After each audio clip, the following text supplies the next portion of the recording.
As we select an artist to receive the Distinguished Master Artist Award, one of the requirements is that the artist continues to be productive. And certainly if you, and maybe Trisha will give you an idea of it, but the last 4 weeks of her life have taken her from New York to Montclair, New Jersey, to Portland, to Berkeley, to Paris, and now Tampa, and back to New York.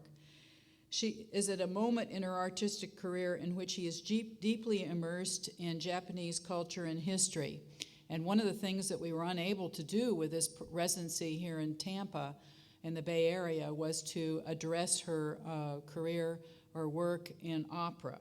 She recently finished choreographing and directing Da Jello a Jello, a new opera by Salvatore Sciarrino, that is based, did I say it right? Sciarrino, that is based on the writings of a 9th century Japanese author, Izumi Shikibu. The opera premiered in Germany in May, and I believe it was just shown at the Paris Opera Theater. Will be shown at the Paris Opera May 23rd. May 23rd, okay. She has also been working, as I mentioned, at Montclair State University, and there she collaborated with the Japanese artist Kinjiro Okazaki and his robots. So now I introduce to you Trisha Brown.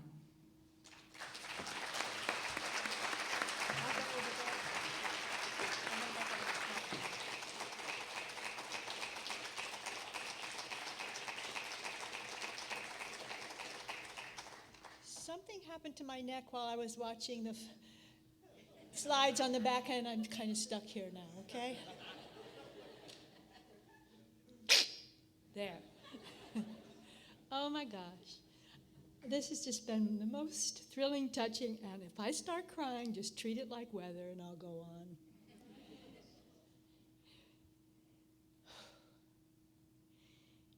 Dance wasn't so much an intellectual pursuit when I was a kid in college. It was learning what the Martha Graham was doing and trying to emulate that. To have so much intelligence and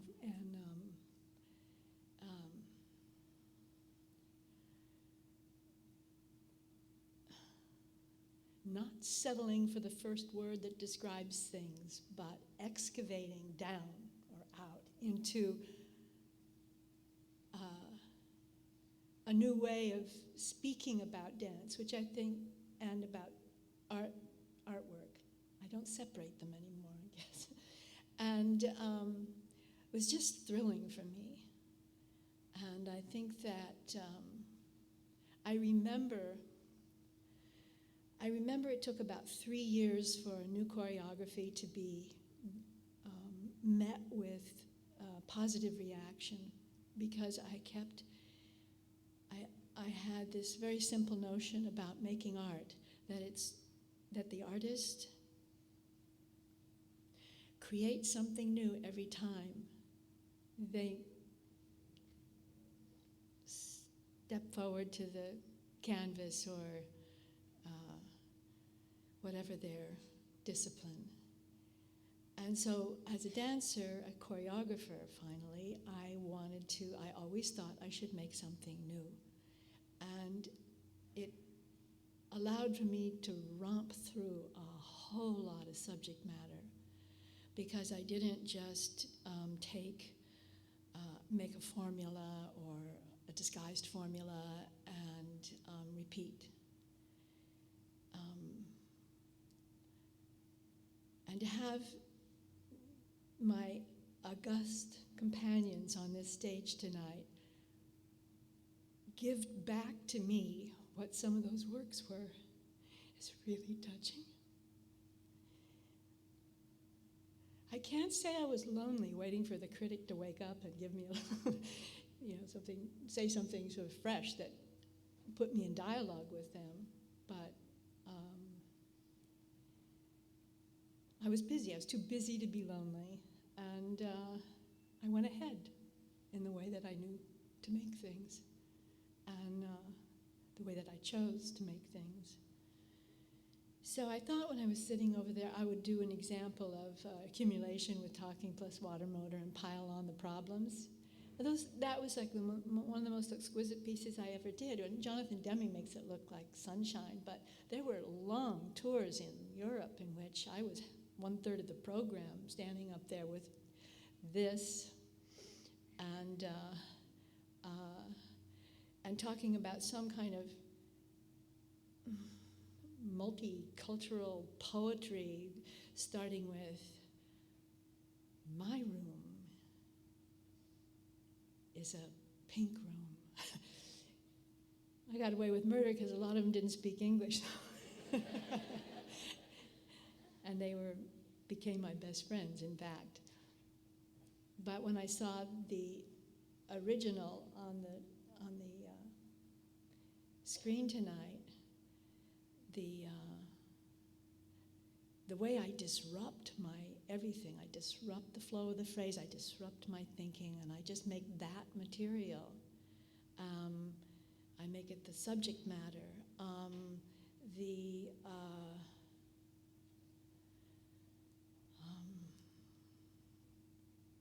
There are other ways. I used to call the accumulation, because I was always accumulating. This is a little high for me because I can't see everyone. Can I put this down, Mr. Tech Man, Miss Tech Woman? I just feel like I can't get the full look of everybody. Yeah, and then what if we just did that up there? Great. Can you hear me now? Same. Okay. Where was I? Anyone can answer that question? Yes, talking about accumulation. And really the subject of accumulation was erosion, because I kept adding on. I mean, it became that. It was an alive choreography, performed alive each time I went out there for years. And what happened is I made more and more additions in movement and in talking.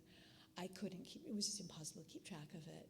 And it was humorous and arduous for me, and a natural process.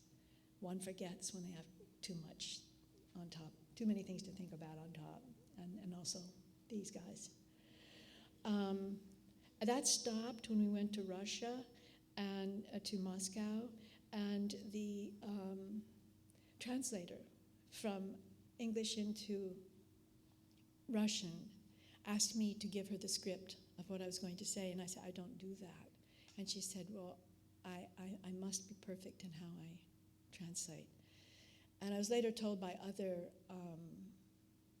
critics in Russia that she was Jewish and she could not at all afford to not speak it perfectly.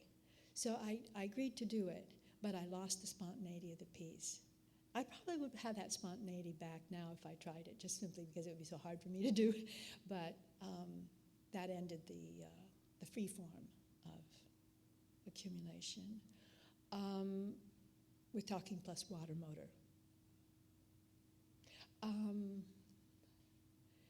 So those kind of ideas were always my best allies, and that is an example of it. I'm too good at, there were phases. First, I was asked in France to lecture about the work that I was doing, and I thought, I can't tell them about the accumulation without showing it to them. And so I decided to lecture on relevant internal dance subjects as I performed this dance. And it really threw me. I lost my place. I made up things, just like, brrr, and then I went home and I incorporated it. And then I got very good at doing that. So I added on, I became facile. So I added on something else. I thought, I'll put in some other dance. And then it was on the evening, and I had premiered Water Motor, which is only 2.5 minutes long, and it probably has enough movement in it for a 2-hour dance. So I said, oh no, you need a little bit of dance. You just oh, I can't do that. I couldn't possibly do that and do this and talk. And then it came in, and it was just the right amount of disruption for the rest of my life until we went to Russia. So, also, I encourage dancers because dance you learn by rote how to do dancing, and you're criticized for any kind of what someone might call an aberration in your movement. But we do dedicate ourselves to the master teacher, and we do learn we do repetitions, and then you keep going like that. But I think I'm an advocate for the addition of ideas, whether they work or not. Especially when you're young. When you're young, you have the right to fail, and I hope you can find a way to keep that going throughout your career.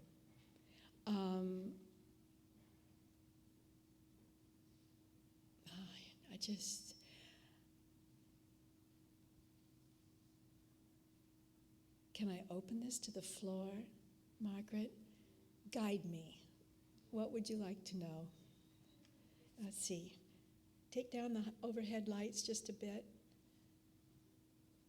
Or I'll stand like this. One arm up on a person in a red jacket.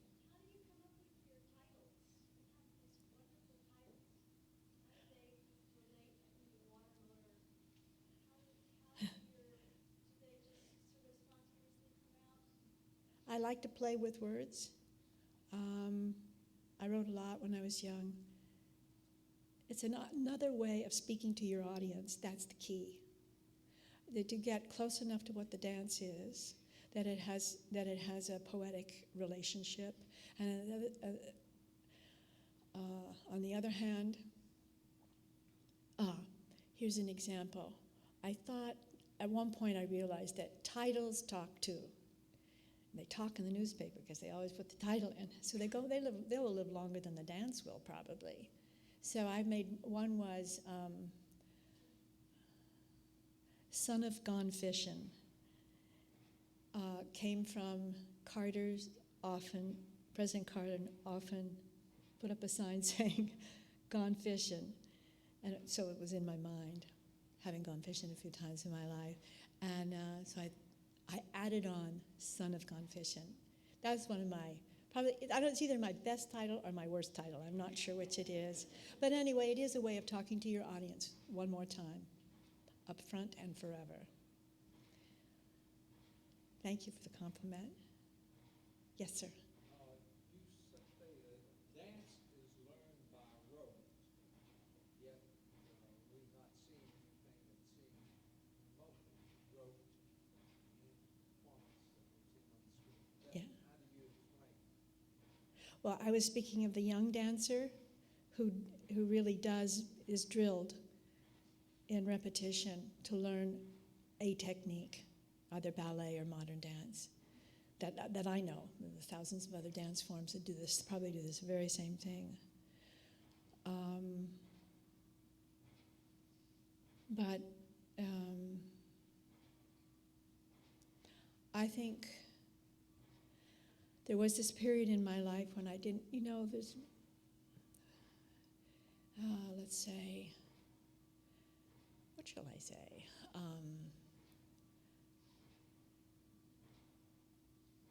I had a lot of time raising a young son out on the street, walking him in a stroller, and sitting in the park, and various things like that. And so, but then I have a mind that needs exercise too, needs some sunshine too, and so I would begin to think. And I was in Manhattan, and those buildings were very interesting to look at. And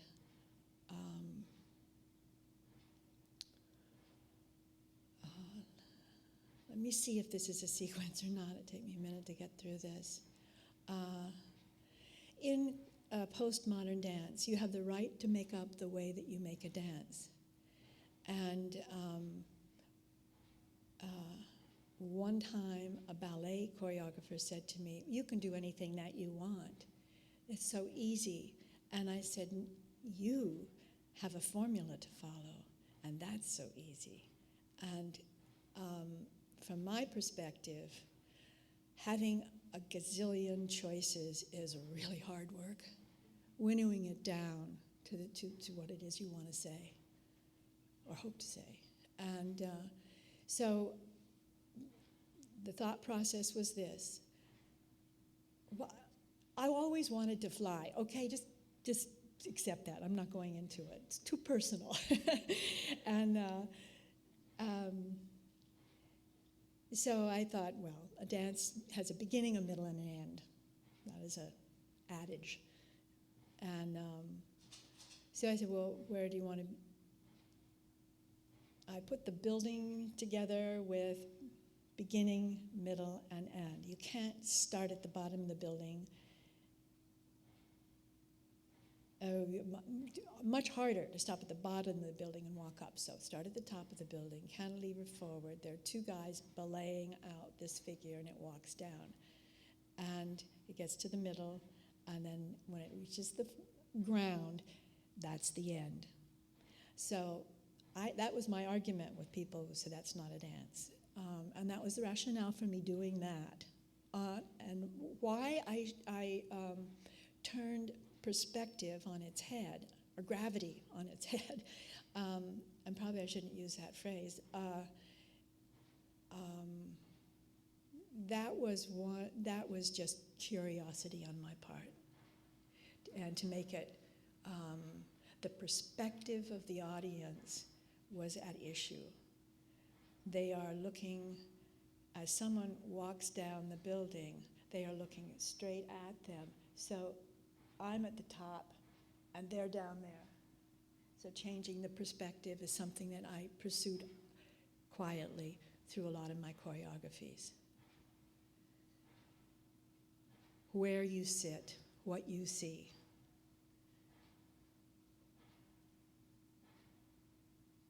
In Set and Reset, the king's seat, the king's, what do you call it? No, not the throne, in the theater. He's in the back in a most gorgeous, large box. How so simple. And that is so he gets the perfect view, he and his wife and attendants. Now, okay, king. Then this is just off, off, off, off. And if you were to see Set and Reset, I start out with the form facing the king, and then I rotate it around the space so that at each of these increments, front, front, front, front. I thought that was very democratic. I had a marching band go around the outside of the theater playing Sousa because it would make a kind of audio choreography if you wanted to pay attention to it. For instance, it's something. We're all ignoring it, but it's something. And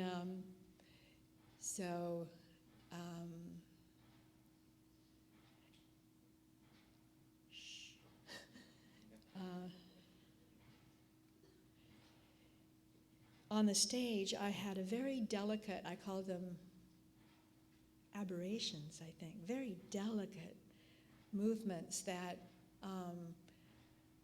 were the opposite of Sousa. So that but the marching band, I thought, would take people back in memory to their high school, whatever, and that its passage around the theater would give them a choreography, and this delicacy inside would be in contrast. I was thinking a lot about my audience.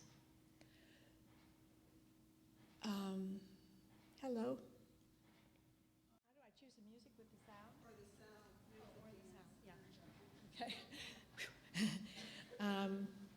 I listen to a lot of music, and I vet things. And then I try it with the phrases that are emerging to see if the temperament of the phrase has a position, has a dialogue with the music that I'm wanting, or the several musics I'm vetting.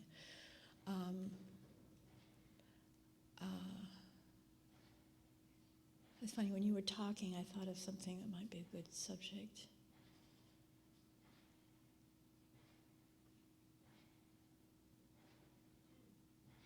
But I lost it. Yes? Is the music internal to your head, or is it external to the audience, external to the room you're performing in? Are you dancing? Would you dance to an orchestra, or can you dance with just head music? Yeah. Or with no music. I danced in silence for five or so years because I was trying to develop my own way of moving without being overstimulated by music. I wanted the dance to be built on its own legs. And then I stopped after so long because it's just, when you go against something so basic in a field, such as dance without music, it really is never going to be settled. What happens is the audience starts coughing.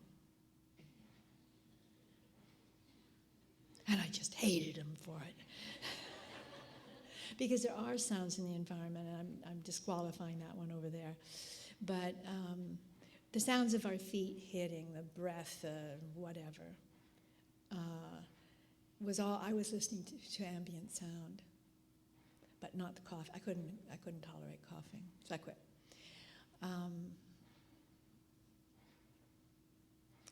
There's two people side by side, both raised their hands, not side.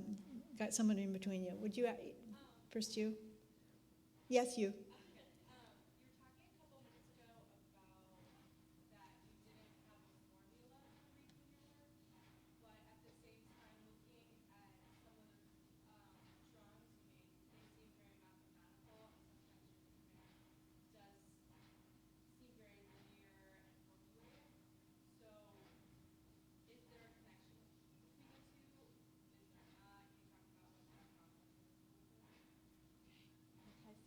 See if I can handle this. Locus is one large cube, imagined, but I drew it out with a layer of 4 cubes on top and 4 cubes on the bottom. And that adds up to 27 points. So I numbered them around. Now, and for 27, I put it at the center of the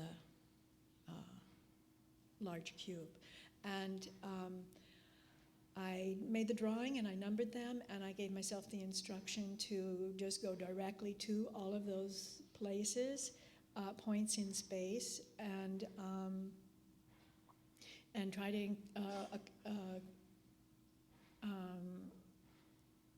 point to or do something with each of those points. The most number of points I could hand is it. I'd get an idea space in there, and I would go make the move, and I built it move by move.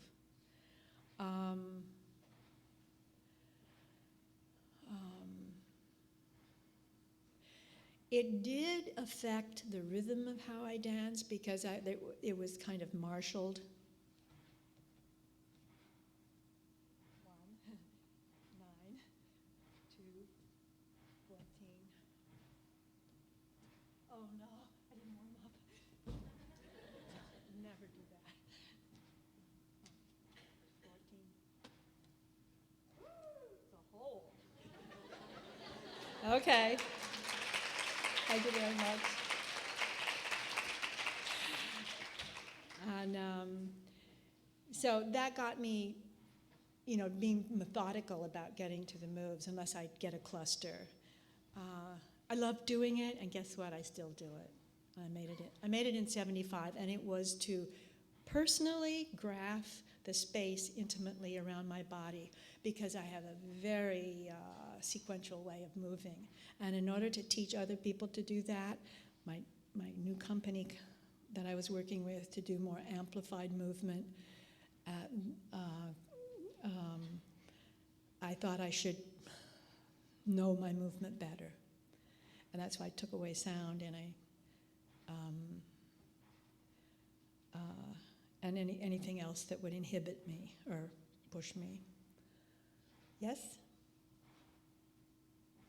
Wait a minute. There were two people there. Okay, you. I wanted to ask about your collaboration, long-time collaboration with Bob Rauschenberg. I'd like to know how it began, and I guess I'm curious about what you think it was about your work that intrigued him and vice versa. Say the last part. His work that. Yes, what do you think it was about your work that made Bob want to collaborate with you, and what do you think it was about his work, or what is it about his work that made you want to have him as a collaborator? Well, I'll start with me because I know that better. I was moving from the white galleries and museum spaces that were offered to us in Soho back in the middle 60s, early 70s. And so to go on to a stage, it's a very different deal altogether. The White Room has walls, it's tactile, you know it, you can see it, you can, on a stage, it's nothing until you put lights on it. It's just a dead space, and it's nothing, like people, lighting designers will say, what are you wearing? So all of a sudden we have this issue of costume when it had been more like just simple long sleeve white pants and shirt. Very inexpensive, so, and worked well with Locus and that kind of work. So, but I was being called onto the proscenium stage. I was already working on the proscenium stage, but the dancing that I was doing was not relevant to that space. So I took an invitation to perform somewhere, I don't remember where it was, in New York, but it was a big theater. I think it was City Center. And I asked Bob if he would, he's the best in the theater. He's brilliant. He's perfect. And I thought that I knowing nothing about it, and he being so iconoclastic would be a good fit. And that really forged a very deep exchange of information between the two of us. And I had to argue with him because some of the things he said to do, I wasn't ready to do, like a translucent costume. Picture this, 6 translucent costumes, very beautiful, silk screen with black on the grayscale on them. And he says, and I don't want you to wear underwear. And I go, you what? I said, I wouldn't have made that movement if I knew that I wasn't going to have any underwear on. And anyway, it was a learning experience. Through light, we were able to make the costumes opaque at times. So we would go through a modulation of lighting. I wanted to work with visibility and invisibility and set and reset. So I put black velours up in my studio. They really looked so dumb hanging up there. But in the theater, technicians won't allow you to touch the blacks because they're sacrosanct. And get with it. And so I did. I just hung them there in the studio, and we just started. My favorite is the woman upstage right who comes out at one point with her curtain hanging in her mouth. And but they were transparent. He stripped the back wall and put a transparent,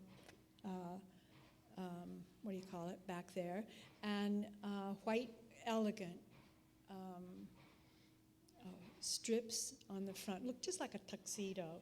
And we were in these beautiful costumes, and there was a sculptural object, also translucent, with planes on diagonals coming into it, and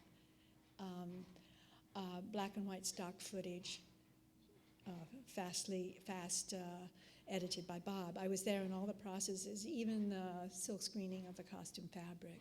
So, processes. And,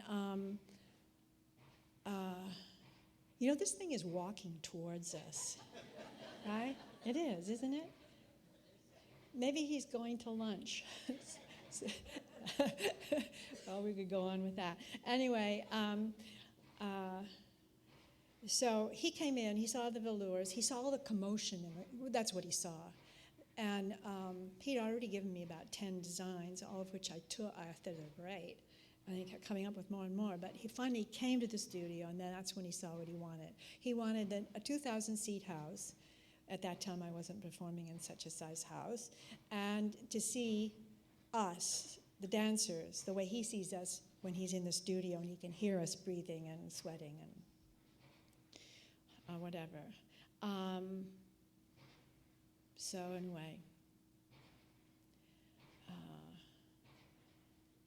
he took the black velours away. I didn't point it out to you, but he put the silk screen, the translucent legs up. So I was working with visibility and invisibility, and he took away the invisibility. And so there we had been doing things. You get off stage, you go, oh God, I think I made a mistake, and you don't do that when people can see you.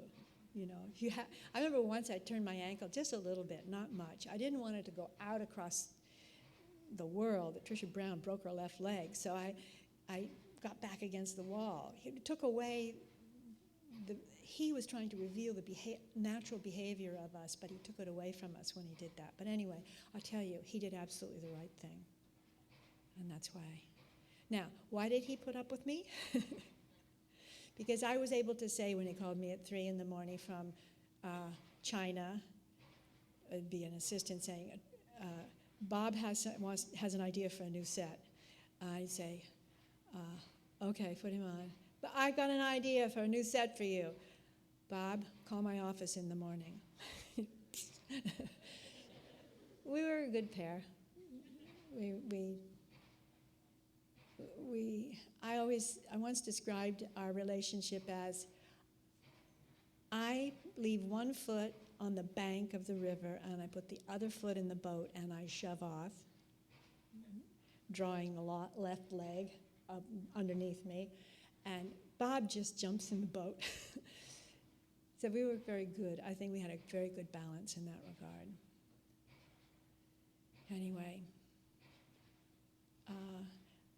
Okay, someone, Margaret, how long should I go on? You tell me. Would you guide me now? Why don't you take 2 or 3 more questions? All right. 2 or 3 more questions. Okay, this is what I'm going to do. I don't want anyone to feel bad. You! Everything I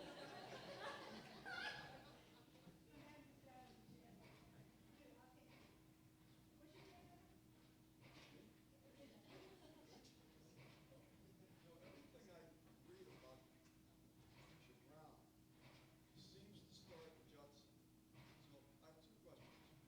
What was the dance world all about before the Judson? And 2, at the Judson, was that were they creating from scratch contact improvisation there? Or was that something they developed and just took it from previous Judson? We're not going to go into Judson very far. Because I was 23 then, okay? And I was working on my walking down the sides of buildings and things. So that was a big choreographic division in my life. I had I graduated from Mills College with a degree in modern dance, and that was traditional modern dance. We were not allowed to take ballet classes or improvise. so I went someplace else to do those things.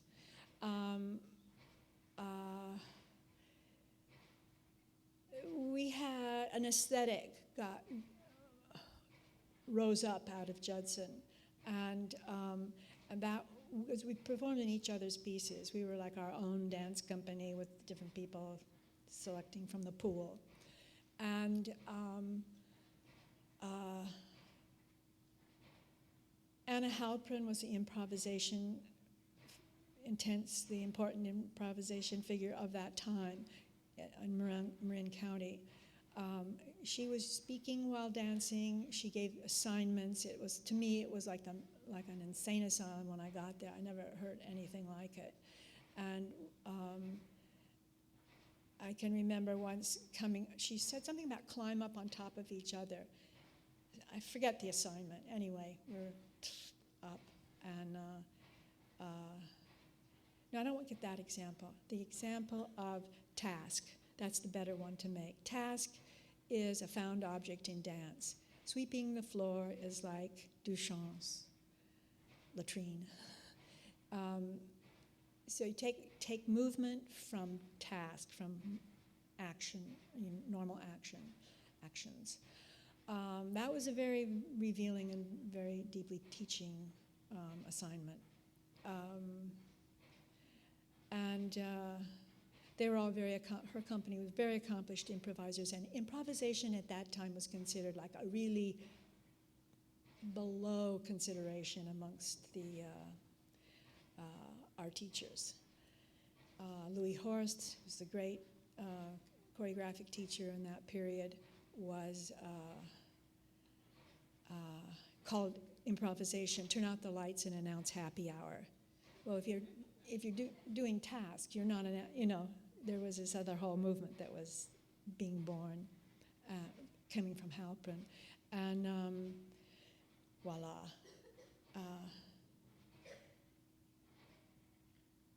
Next question. This is the last question? Is that because I talk too much?